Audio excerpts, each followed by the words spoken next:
Hi, అందరూ ఎలా ఉన్నారు? ఈరోజు మనం చికెన్ ఫ్రై చేసుకుందాం. 1 కేజీ చికెన్ తీసుకున్నాను. చికెన్ శుభ్రంగా కడుక్కొని అందులో ఒక 3 స్పూన్లు ఉల్లి పేస్ట్ వేసుకోవాలి. పెద్ద ఉల్లిపాయ ఒకటి చిన్న ముక్కలు తరుక్కొని వేసుకోవాలి. పెరుగు 3 స్పూన్లు, సరిపడినంత ఉప్పు కూడా వేసుకొని, కొద్దిగా పసుపు, ధనియాల పొడి 1 స్పూను, జీలకర్ర పొడి 1 స్పూను,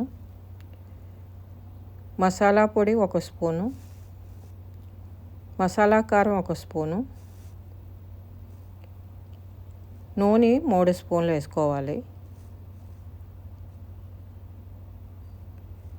అన్నీ వేసి బాగా కలుపుకోవాలి. ఇవి కావలిస్తే కొద్దిసేపు ఉంచుకోవచ్చు, లేకపోయినా వెంటనే చేసుకోవచ్చు. సన్నగా తరిగిన కొత్తిమీర, కరివేపాకు కూడా వేసుకొని బాగా కలుపుకోవాలి. పొయ్యి మీద కళాయి పెట్టుకొని ఈ చికెన్ అంతా వేసుకొని ఉడికించుకోవాలి. ఫస్ట్లో కొద్దిగా మూత పెట్టండి, తర్వాత మూత తీసేసి దగ్గరికి అయ్యేదాకా ఉంచుకోవాలి.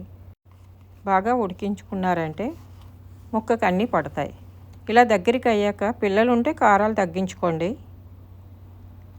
కారం మీకు సరిపడినంత వేసుకొని బాగా వేగనివ్వాలి. Chicken fry ready. ఈజీగా చేసుకోవచ్చు, బ్యాచిలర్స్ ఏనా అని. సాంబారు అది దాంట్లో చాలా బాగుంటుంది. మీరు ట్రై చేయండి.